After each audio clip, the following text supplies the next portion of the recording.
I promise you, if I opened up Google Maps and asked her what's going on, she would just go ahead and tell me that everybody on this show took a turn in the wrong direction. I'm the librarian, and I came to read. Yes, ma'am. So as you can see, I'm recording from a new location, from a different location. And that's because Miss Irma was about to fuck my spirit up. She was about to snatch my goddamn wig. And I said, no, ma'am. No, ma'am. That's not what is about to happen.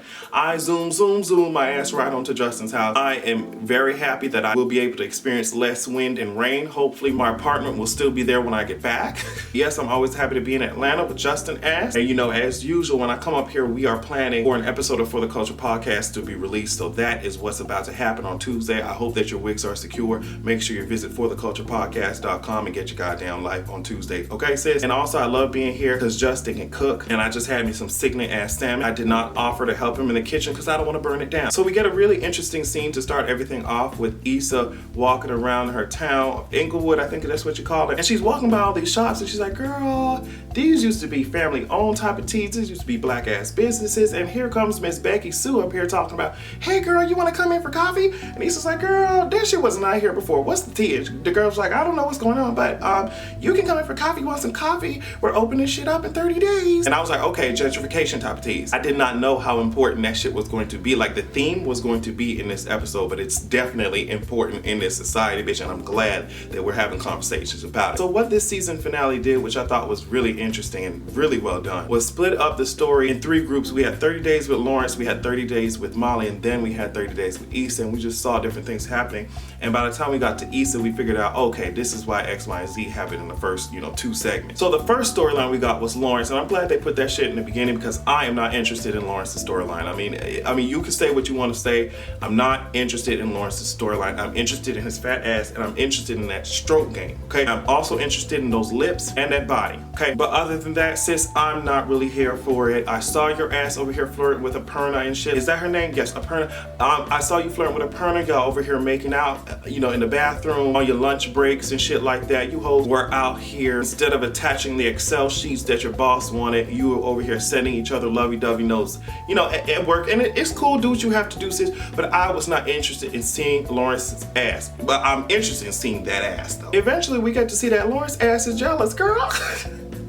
Lawrence's ass is so goddamn jealous. And it kind of makes sense because Aparna was out here fucking.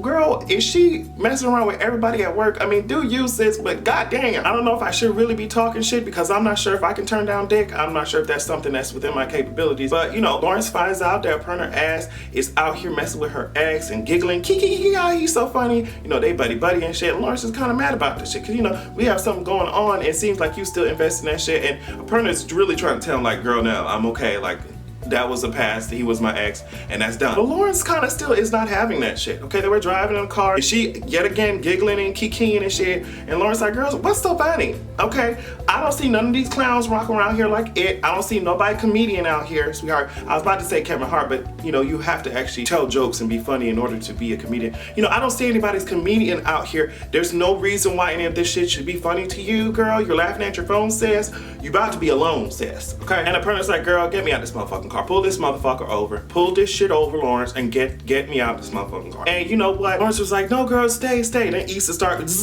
she start buzzing, she start calling. Lawrence is like, girl, I don't know why she even calling, girl. It wasn't me. I said on the counter, it wasn't me. Like, you know what, girl, don't worry about that shit, sis. I have no idea why she's calling me. Like, Aparna's like, okay, fuck you, bye. So we go back to Molly's storyline, and I really thought she was grown up, sis. I really thought, you know what I mean? She was going back to her.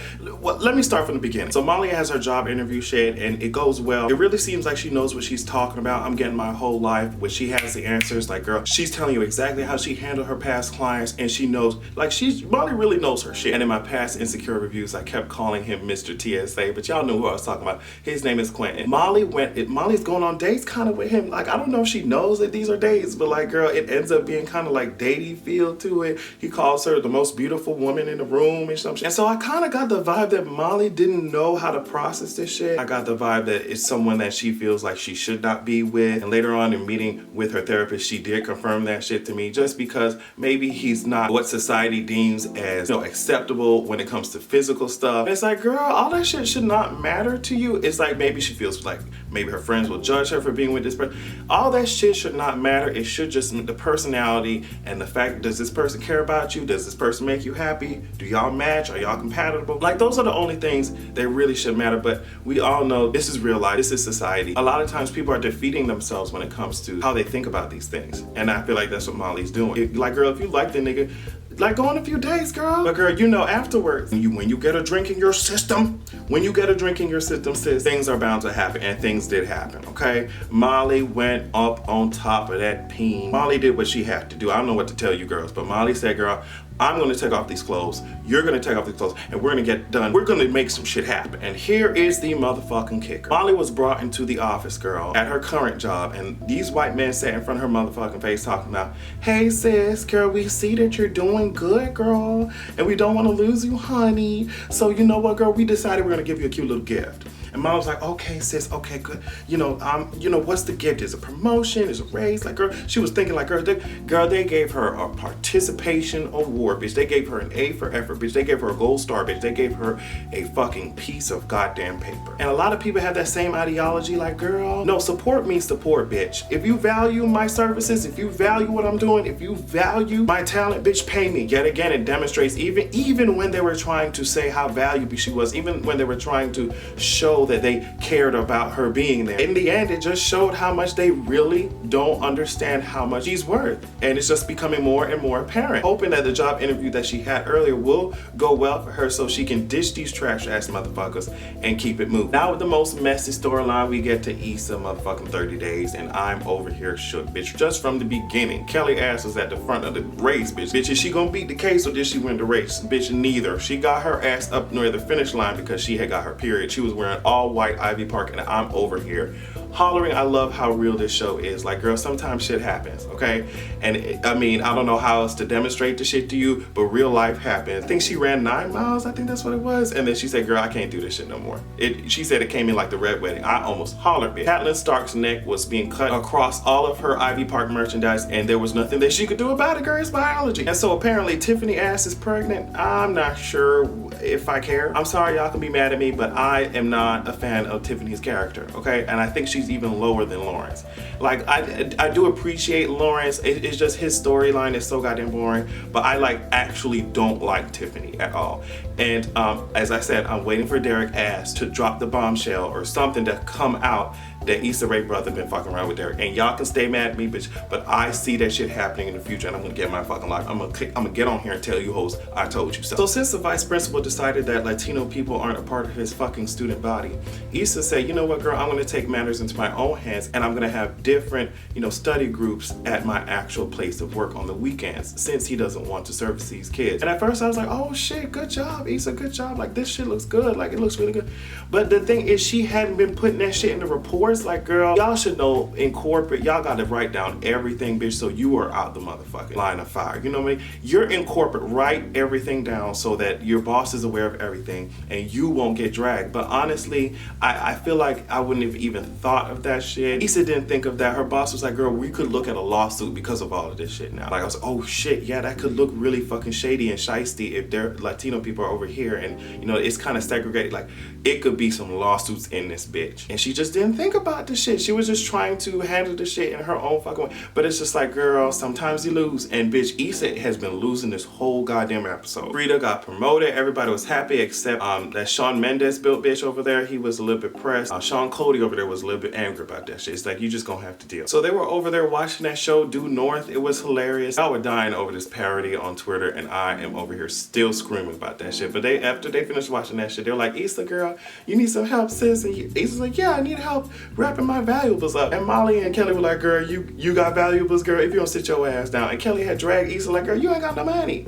You don't have no money like that, sis. So I'm wondering where the fuck you're gonna move. You can't afford to live by yourself. You need a roommate. So it's just like, what do you plan to do? And Issa's like, girl, I got enough money. I just gotta get a second job. And that led to her selling the Brock pot. I just don't know what to do. That shit was so goddamn funny. The Brock pot That led to her getting this whole shit together, having a yard sale. Her gay ass brother was there saying, girl, don't act like you this motherfucking businessman at this point. Says you need to sell this shit for as much as you can get it, okay? And they were giving him $5 for a brock pot, a couple of dollars for a blanket that smelled good. Creepy ass motherfuckers out here, girl. And after that, she had looked and zoomed in like a motherfucking camera lens onto this couch, and she said, you know what, girl, let me call Lawrence. She called Lawrence and say, hey sis, you know, girl, I really been thinking, sis, I got some of your shit over here in this box, over here.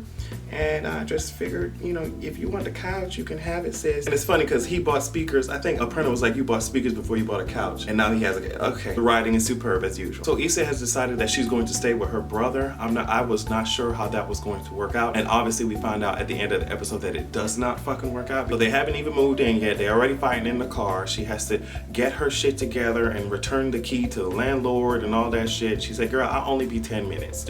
Like, I'll be fine. Just wait out here, okay? And she had told Lawrence a specific time frame in which he could come to the house and not see her. And when she opened the goddamn door, here come fine ass Lawrence standing right there next to the burnt up ass kitchen, bitch. He asked her, he said, girl, did motherfucking Fire Lord fucking Ozai come in here and burn this shit down? Like, girl, are you over here fucking doing some pyrotechnics and fireworks and shit? Like, what's going on? She's like, girl, I just lost control. You sure the fuck did.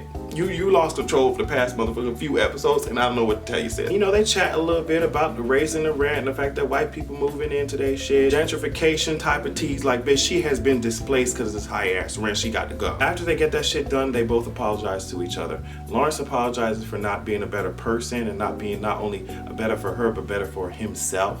And, you know, staying 2 years on her motherfucking couch, he said he shut down once things don't go his way. And so he just got comfortable and complacent. And she didn't know how to fucking take that shit, which is what she said. But she also accepted responsibility. Like, girl, I could have also been better. And what I did to you was, you know, very painful. I shouldn't have done that shit.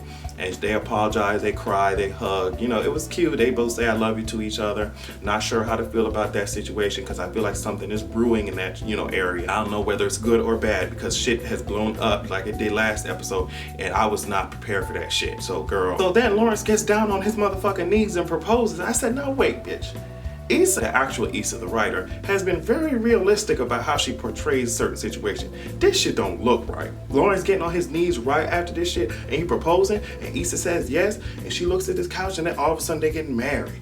I mean, and still in the same small ass apartment. I shouldn't be one to be talking about small ass, bare ass apartments, but hey, that's another story for another time. She's still in this small ass apartment, but they're over here getting married. They're over here having kids. Like, bitch, it was a whole shenanigan, but they had a whole family, bitch. It was decorated. Like, I was like, girl, I am shook. It's too much shit happening back to fucking back. Like, girl, what the fuck's going on? I said, girl, she dreaming. Dustin had clocked it first, but I said, she's dreaming. And finally, after she stopped that daydreaming, Lawrence said, okay, well, we apologize. I'm glad we got this shit off our chest, but, bye.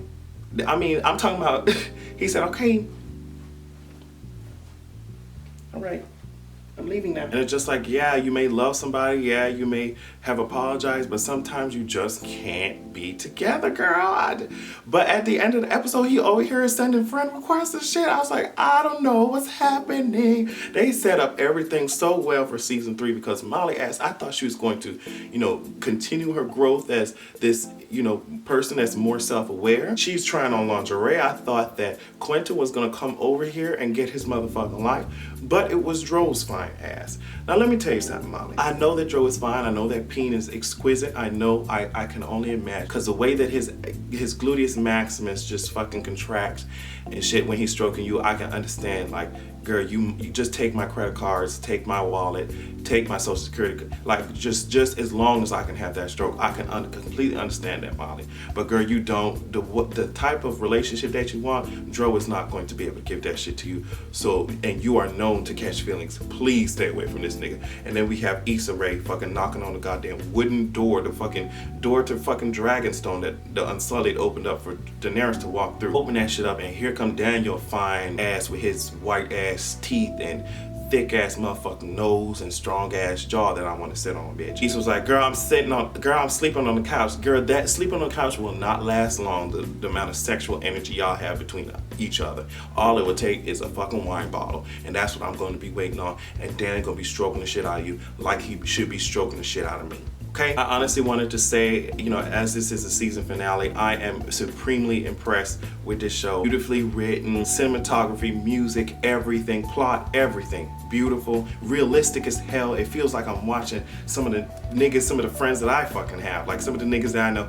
It feels real as hell, and I'm glad that season 3 is happening, and I'm hoping that the whole team and Issa can keep all this shit up and create even more successful stories. So yeah, thank you for watching, and I'll see you guys tomorrow for Motivation Monday. Have a good goddamn evening.